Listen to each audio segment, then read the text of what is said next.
In the news tonight, Ugandans mourn the death of former presidential candidate and DP founding member Dr. Paul Kawanga Ssemogerere. We bring you the life journey of a man who stuck to the principles of truth and justice. Members who have been taken by the government in safe houses, one in Kololo. Don't miss as National Unity Platform mourns fallen comrades, police fire tear gas as they attempt to protest. And in sports, fans ready for the battle of authorities in Uganda's top flight division.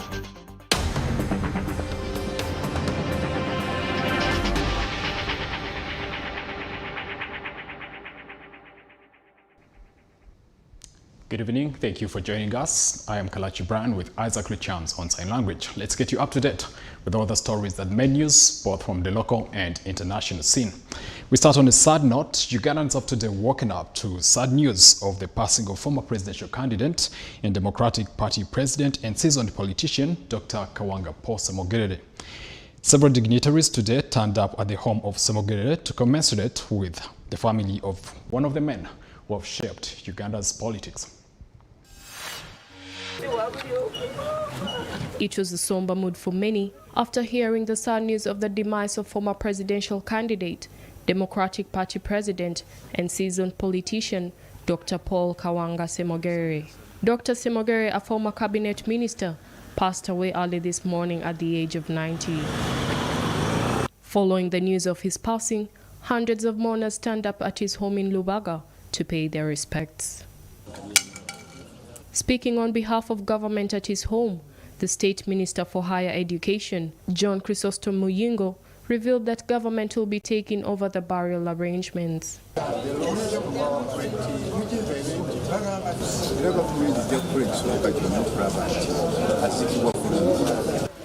Some of the mourners who turned up, including the Lord Mayor Arias Lukwago and some members of parliament, spoke of Ssemogerere as a unifying factor in Uganda's politics. To remind all of you there that being in the opposition is a pastoral journey. It's a journey that you walk, you run, you fall and rise until you hand over the mantle to somebody else. We all believe and we all agree that Dr. Paul Kawanga Ssemogerere has served with one heart. There is nothing that the opposition is talking about or talking about today that he has not gone through. Be it jail, be it asylum, he has done everything. He has fallen and rose all the time. He's the first person to actually leave NRM after realizing that the NRM was actually a bigger problem than he expected. Ssemogerere was so organized. He taught us politics. He taught us to be leaders. He taught me to work consistently, very organized. He was also remembered for his exemplary leadership. Our elder, former presidential general of DP, his demise, like they say that it is he who gives and he who takes. This is a person that we shall all Ugandans will miss. I can tell you. If I can mention, I don't think I have many people I can talk of being very peaceful political leaders, very accommodative. Like NRM accommodated him. Did not accommodate him because they wanted to bring DP in here. No. He was very, very hardworking person, robust. Many people took to social media to also share their condolence messages, honoring a man who took a firm stand on peace, truth and justice from 1961 when he became actively involved in politics to 2005 when he decided to retire. Many Ugandans from all walks of life are mourning the death of Dr. Kawanga Ssemogerere, who died earlier today. He has been described as an icon of democracy who wished to see a democratic, prosperous and peaceful Uganda. Let's look at his profile.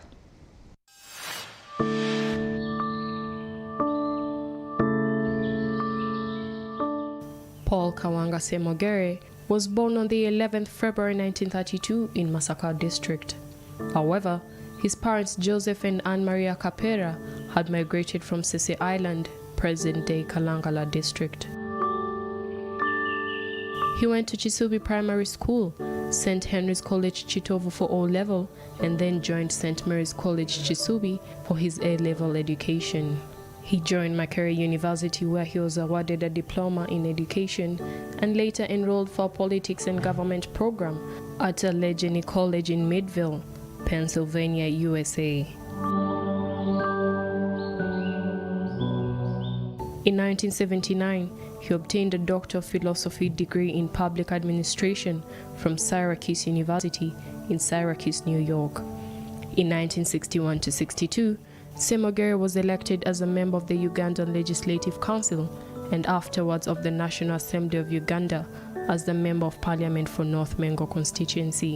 In 1972, he replaced Benedicto Kiwanuka as the leader of the Democratic Party, having previously served as his parliamentary secretary. Following the 1971 coup, Semogere was in exile until 1979, when he returned as Minister of Labour. In 1980, Paul Semogere assumed leadership of the Democratic Party, and in 1984, he was re-elected as leader over the challenge of Okenye Atwoma. In response to Okenye Atwoma's unsuccessful challenge, Atwoma established the Nationalist Liberal Party alongside former Minister Anthony Ochaya, Cuthbert Joseph Abwangor, and Francis Bwenge. Semogere was a presidential candidate in the disputed 1980 general elections, which were won by Milton Obote's Uganda People's Congress.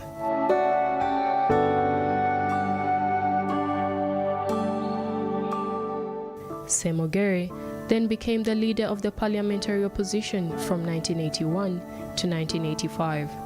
He was appointed Minister of Internal Affairs during the presidency of Tito Okello in 1985 to 1986. After Yoweri Museveni became president in January 1986, following a Bush war, Semogere was consecutively Minister of Internal Affairs from 1986 to 1988, Foreign Affairs from 1988 to 1994, and Public Service from 1994 to 1995, and at the same time held the post of Deputy Prime Minister in Museveni's government from 1986.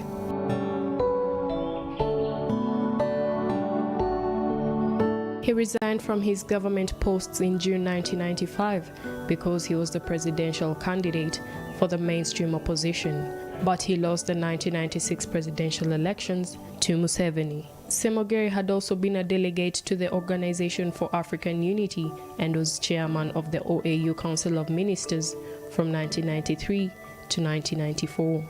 After his retirement from politics, in November 2005, he was succeeded as party president by John Sebana Kizito, the mayor of Kampala at that time. In retirement, Semogere has been hosting various groups of politicians to consult him on various challenges facing Uganda on its path to genuine democracy. Semogere was married to Jamina Namatovu Semogere, a professor of economics at Makerere University, with whom they produced 5 children.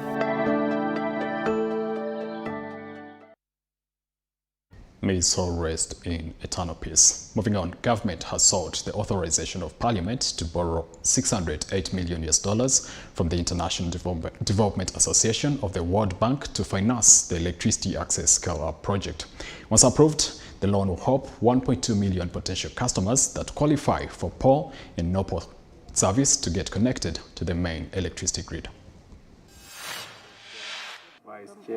The loan request was presented to members of Parliament on the Committee of the National Economy by technocrats who were led by the State Minister for Finance Haruna Kasoro and Opolot Okasai, the State Minister for Energy.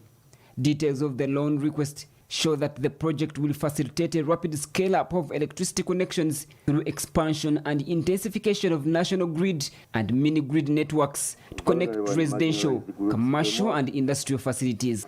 To see at parish level the households receive electricity, commercial enterprises and industrial parks. These are our targets because we want to promote the use of energy for productive uses. At least 1.2 million potential customers that qualify for a pole and non-pole connection will be connected to the grid according to the plan. We have erected electricity lines, but in many places even at household level, a pole is in the compound, but the owners of the house cannot afford to get connected to that pole.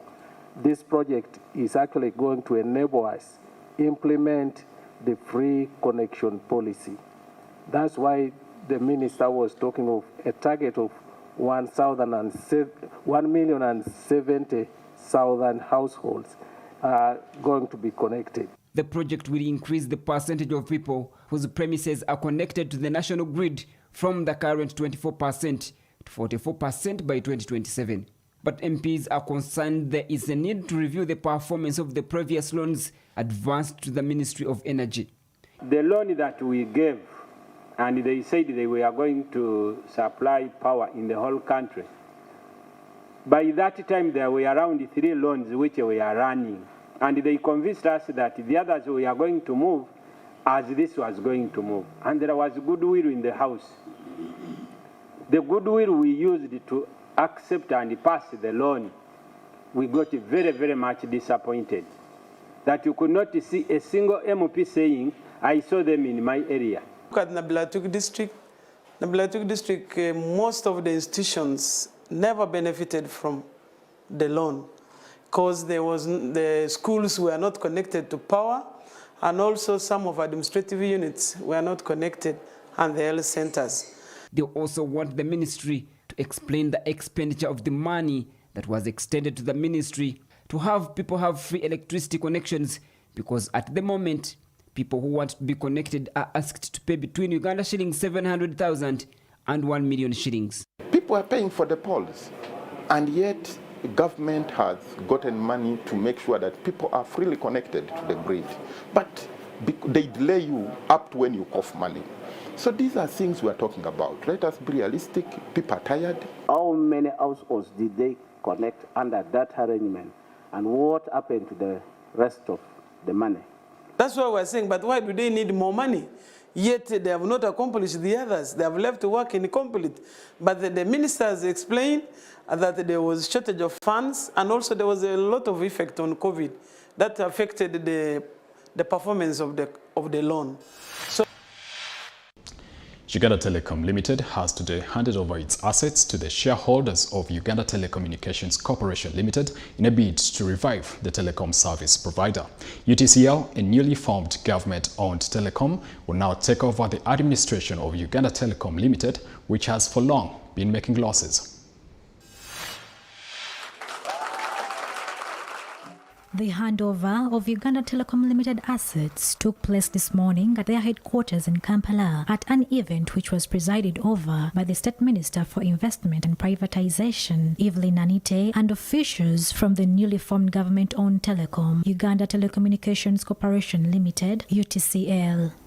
In her address, the State Minister for Investment and Privatization, Evelyn Anite, revealed that old UTL was drowning in debt, an issue that saw the company get dragged to court. Can you imagine wanting to send all of you home because of 100 million?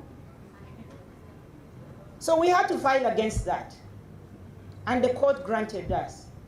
So they told me, what the next thing you have to do is get people, private company, to go and do a study of UTL. At the handover, it was also revealed that UTCL will be implementing a digital ecosystem that will see them create a mobile money platform that will trade as Yugi Sente in the move to revive Uganda Telecom Limited, which had for long been making losses.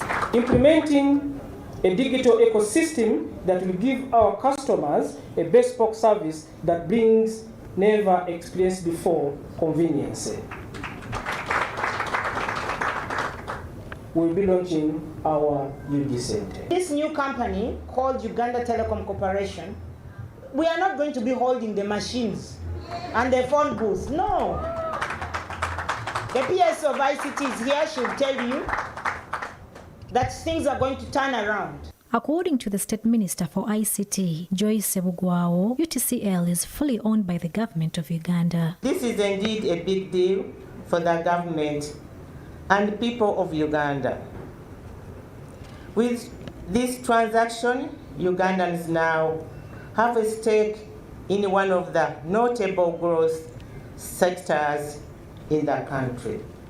The new board chairman of UCTL, Dr. Grace Sekakubo, says UTCL is ready to participate in the market and they are looking for implementation of value for money.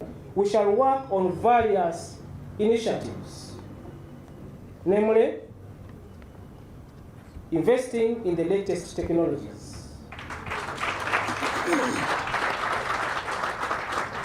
attracting the best talent in the market, and upskilling the internal staff. In 2020, the High Court of Uganda appointed an administrator on 2nd January 2020 to perform functions with the objective of rescuing the company. On 23rd February 2022, the administrator executed an asset sale and purchase agreement with UTCL. Uganda Telecommunications Corporation Limited is set to commence with activities in the third quarter of 2023. Sharon Twebaze, CTV, PM Edition. 17 minutes past 9 p.m. PM Edition returns with more news. Don't blink.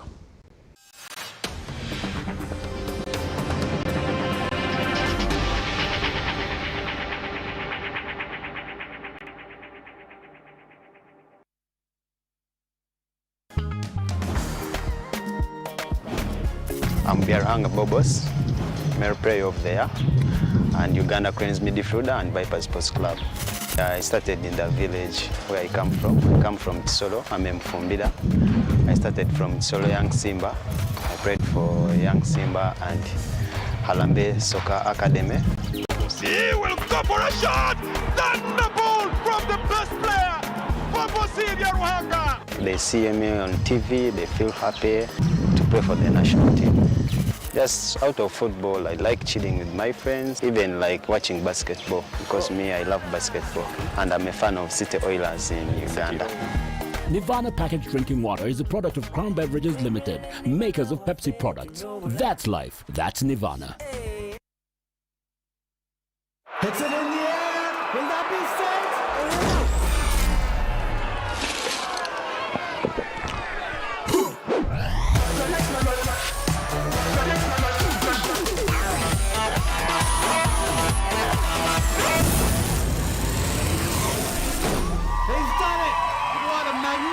Performance. Recharge your day with Sting. Extreme energy, refreshing taste, available countrywide. Sting, life switched on, from the makers of Pepsi. Sometimes in life, we spend all the time trying to live other people's life. And along the way, we lose who we are by copying what other people are doing in their relationship. You see, from the last time I met your sister, I've not spent a day or a minute without thinking about her. It's a good surprise on a Monday. This is nice. So you and him are We're just friends. Wow. Come on. just friends. You either tell me where you're from or you go back to where you've been. Thinking it would work out for us, but yet to find out that's not who we are after experiencing a great disappointment. She's in love with some other man, so classy, a gentleman, not poor dogs like you. These are the mistakes girls do. Now showing on CTV. Don't blink.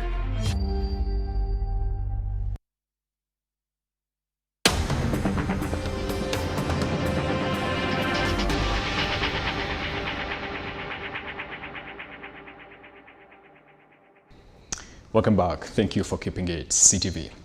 Moving on. Members of the National Unity Platform Party have today prayed for the souls of the people who were killed in November 2020 during the protests that followed the arrest of then presidential candidate Robert Kyagulanyi Ssentamu in Luka district.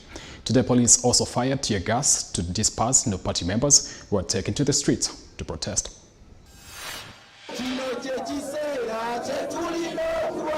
Members of the National Unity Platform Party today gathered at their party headquarters to pray for the souls of their colleagues who died and also advocate for the release of those in detention following the violent incidents that took place in November 2020 when police arrested the then presidential candidate Robert Kyagulanyi Ssentamu in Luka, where he had gone to campaign.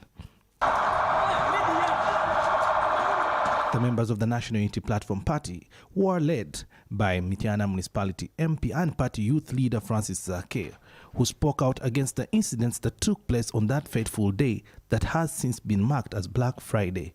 We are dealing with a dictator who has no shame to kill many more Ugandans each and every day.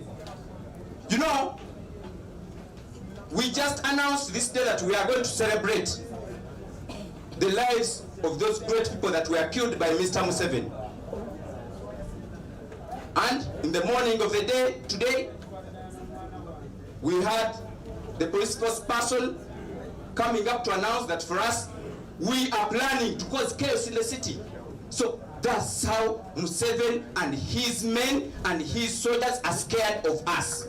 According to Zake, acts that violate human rights are still going on in the country, such as illegal abductions, detention and torture of Ugandans. Just recently, my aide in Mityana was arrested, actually abducted, because the arrest was illegal. But when he reached the police station, after almost 3 days being put in a safe house, he broke news to me that while there, they were forcing him to incriminate myself, to put certain, treasonous charges on me of over 5 files, so that they put me as a leak to Mr. President Kyagulanyi Ssentamu that we are holding treasonous acts. You can imagine. So they do all of that so that we get scared. But you can imagine, is there anything you can scare on Mr. President Kyagulanyi Ssentamu? No. Some of the party leaders in the youth ranks are now demanding for justice. Prayers today were led by Pastor Andrew Mwanguzi, who also gave his own account of what happened during the protests. Some of the things that happened on that day, we will never tell the real story until we come into power and tell the people the real story of what happened. But one thing we cannot deny is that many people died. Many people from across the country lost their lives because a greedy leader, a greedy person that has been in power since his youth, could not allow the young people to decide their destiny. After the protests, the party members attempted to take to the streets to protest against alleged killing of their members and detention. The party members were seen holding pictures and placards and donning on black t-shirts and walking in unison. But the police, who had pitched camp outside the party headquarters, did not hesitate to fire tear gas and disperse the crowd. Into Ugandans who are just asking for their family members that are missing. We as the National Unity Platform have participants and members who have been taken by the government in safe houses, one in Kololo and more in other places in Uganda. These people were taken in 2020, 2019, and they're not yet back up to now. They've never been presented to court. Museveni and his cocoon will feel the resultant effect. Okay. And it will be very disastrous. The 18th of November marks the second anniversary of the protest, which saw at least 54 people get killed. Story by Ibrahim Lubega for CTV PM Edition. Away from Uganda, in North Africa, protests broke out in Tunisia in the city of Sfax over the trash crisis suffocating residents. And the longest-serving president in Africa, the incumbent president of Equatorial Guinea, will be standing for a 6th term to extend his 43-year reign. Here's more. Over 1,000 people have demonstrated in Tunisia's second city, Sfax, on Thursday amid an ongoing trash crisis exacerbated by a landfill fire polluting the city's air. Rubbish has been piling up in the streets of Sfax for months as available dump sites reach capacity, with local residents forced to burn their own refuse. Protesters, including refuse collectors, gathered in front of the provincial government headquarters, chanting, "Sfax is forgotten, rubbish is eating it," in every street. They demanded the resignation of CFAC's governor, Fakha, who the previous day attempted to play down the dangers of a landfill fire near the city's port. On Wednesday, he called on residents not to talk about the fire, threatening to arrest those responsible.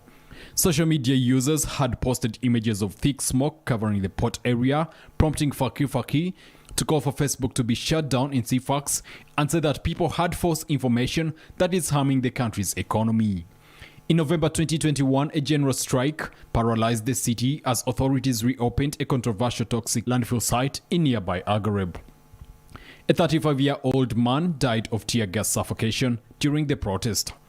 President Kais Saied, who froze parliament and seized near total power in July 2021, has vowed to resolve the situation, but residents say little has changed.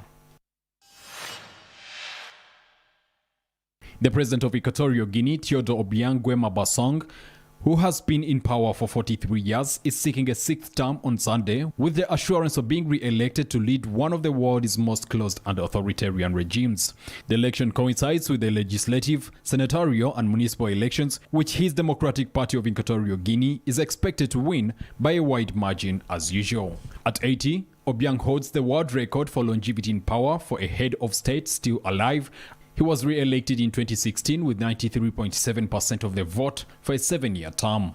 The head of state took power in a coup in 1979 in this small oil-rich Central African country, independent from France since 1968, overthrowing his uncle and bloodthirsty dictator Francisco Macias Nguema. Obiang killed his uncle Nguema 2 months after overthrowing him. In September, Obiang abolished the death penalty, but his regime is regularly accused by international NGOs and Western governments of violently repressing all opposition and flouting human rights, as well as for the extent of corruption. For the legislative elections, the PDGE, which holds 99 of the 100 seats in the outgoing National Assembly and all the seats in the Senate, is leading a coalition of 14 satellite parties. On Sunday, 427,661 Equatorial Guineans will be called to the polls. Away from Africa, the Biden administration in the US has suggested immunity for Saudi Crown Prince Mohammed bin Salman in Jamal Khashoggi killing case, despite earlier promises to hold him accountable. Also in the international wrap, Japan and the United States held military drills after North Korea's intercontinental ballistic missile launch.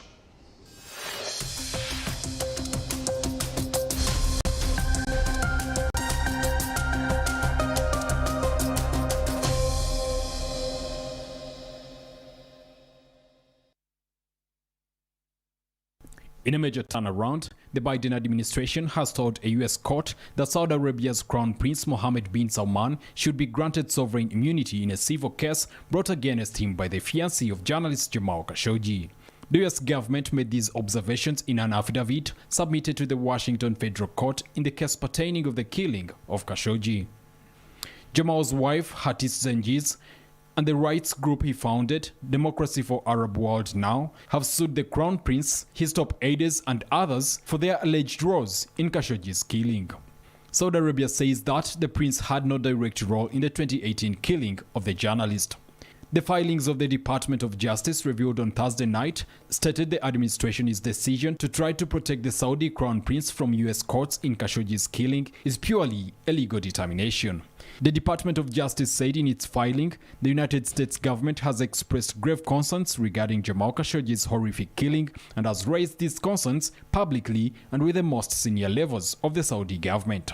However, the department said the doctrine of the head of state immunity is well established in customary international law and has been consistently recognized in long-standing executive branch practice as a status-based determination that does not reflect a judgment on the underlying conduct at issue in the litigation. The request is non-binding and a judge will ultimately decide whether to grant immunity. The Japanese Defense Ministry announced on Friday that Japan and the United States held joint military drills over the Sea of Japan right after North Korea fired an intercontinental ballistic missile that landed in the waters within the country's exclusive economic zone off the northern region of Hokkaido. Japan's self-defense forces and U.S. armed forces conducted a bilateral exercise amid an increasingly severe security environment surrounding Japan, the official statement read, according to Reuters. The statement further stated that the drill was a reaction to North Korea's ICBM-class ballistic missile launch that landed within the Japanese exclusive economic zone in the Sea of Japan. The exclusive economic zone is around 200 nautical miles away from the Japanese coastline, and Prime Minister Fumio Kishida said that both Japan and the US will be launching a further investigation into the matter. While no damages were reported on Friday, the South Korean Defense Ministry said that the ICBM was one of the longest-range weapons in North Korea's arsenal. It can be capable of being launched carrying nuclear warheads as far as the coastal regions of the US. Early on Thursday, North Korea fired a short-range ballistic missile which prompted South Korean Defense Minister Choi Son-hui to predict fiercer military responses from Pyongyang in the future.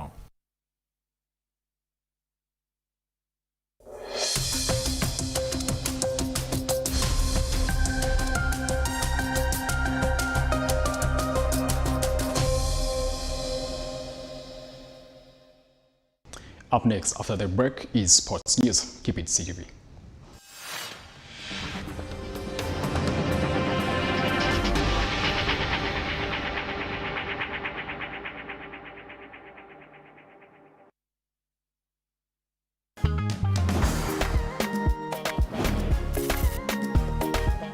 If I start talking about what football has done for me, of course I will not finish all of them, because football has really done a lot for me. Of course, playing for the national team makes me happy to represent my people, because whenever I'm here in the national team, back home there, people are watching me. So they are proud of me. Like whenever I go back, they feel happy because their boy is in the national team, and it's something which is it's not easy, because I think in West Nile, I don't know how many players are there, but I think right now they are there, but I don't know, but they are happy because I've been there with them. They know that I'm their own, and to be their own in the national team, of course, it makes them happy. And sometimes if I don't play football, I play volleyball. I love playing volleyball. In the morning, football, in the evening, volleyball. Nirvana Packaged Drinking Water is a product of Crown Beverages Limited, makers of Pepsi products. That's life. That's Nirvana. Faisha Pictures International presents a new movie, Beneath Beauty. The killer is found dead and the victim on the run. Friday 25th November 2022 at Theatre La Bonita. Entrance will be 30K and VIP 50K. 6 p.m. Beneath Beauty will commence. Don't miss Aisha Chomohanji, Matovu Jr., DJ Nimrod, Allen Musumba, Edison Abitegeka, Dennis Duke, Namara Jole, Ziwa Jabal, Jackie Katutsime, Mushabe Daniel, the hottest Nigerian Kingsley Obiyekwe. Beneath Beauty is produced by Aisha Chomohanji, written and directed by Tumanyane Andrew. For bookings, please visit Sungura House Bukoto, Theatre La Bonita, Total Buyugerere, Total Bunamwaya, or download the Cinema UG app on both Android and iOS. You can contact Faisha Pictures at 0741 846 446. Beneath Beauty, a new movie by Faisha Pictures International at Theatre La Bonita on Friday 25th November. See you there.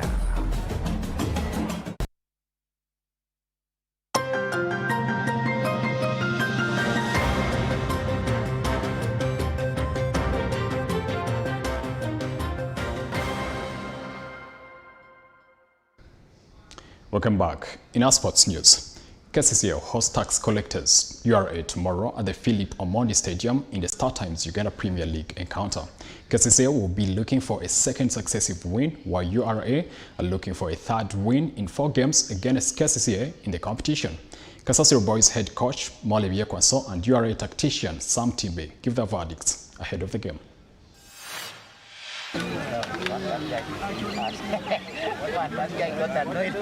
We are as ready as usual. We've prepared so well. The team is in a good shape. We know how much and how hard our opponents are.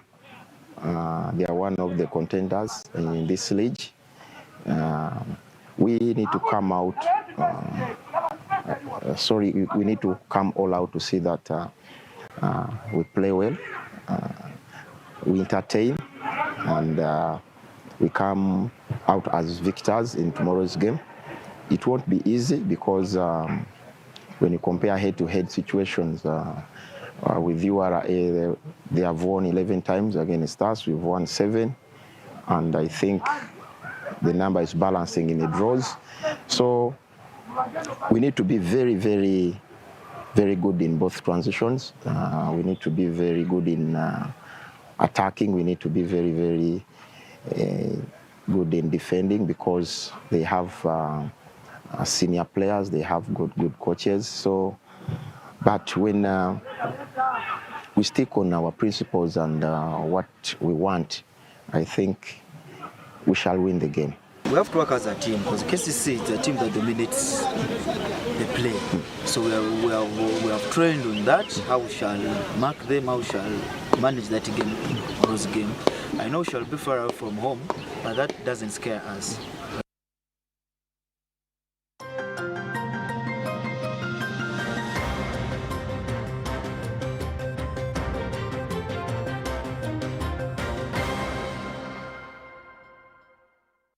Well, that's a wrap for tonight as we enter the World Cup weekend. Let's not forget the 2010 World Cup Chadando bombings. So we enjoy the World Cup, but keep on the lookout for your life as well and those of your neighbors. I am Kalachi Brown with Isaac Luchams. We wish you good night.